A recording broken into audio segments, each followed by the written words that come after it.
Après avoir créé le plan comptable, on va passer à la création des codes journaux. Donc, je vérifie si le mode assistant est actif. Je clique sur structure, comptabilité, code journaux. Une fois dans cette fenêtre, qu'est-ce qu'un code journaux? C'est comme un gros cahier avec plusieurs feuilles. Et chaque feuille a un libellé.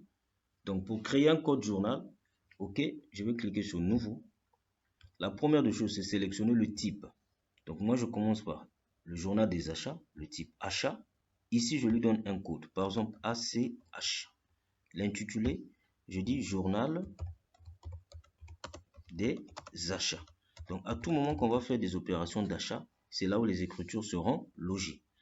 Et si vous voulez faire de la comptabilité analytique dedans, vous cliquez sur oui. Suivant.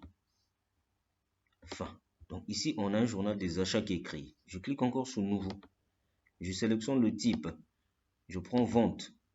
Je lui donne un code VTE par exemple. Le code dépend de vous. D'accord? Et là, je mets journal des ventes. Journal des ventes. Une fois fait, je clique sur suivant. Fin. Je réitère, je clique sur nouveau. Je choisis par exemple trésorerie. Caisse, je mets CAI. Je mets journal de caisse. Caisse. Et je clique sur oui, suivant.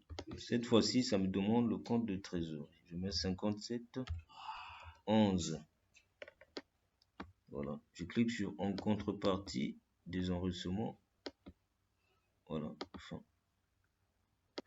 Voilà. Donc là, on va créer le journal de banque. Je clique ici, nouveau. On sélectionne ici trésorerie. Par exemple, UBA. Je mets UBA. Intitulé, je mets journal de banque UBA. Je clique sur oui. Je clique sur suivant. Ici, on choisit le compte de trésorerie qui gère cette banque. 52. On clique sur lâcher. Voilà. Et on coche sur en contrepartie des règlements enregistrés. C'est pour avoir le débit et crédit séparés de chaque opération. Voilà. Je clique sur suivant. Et je clique sur fin.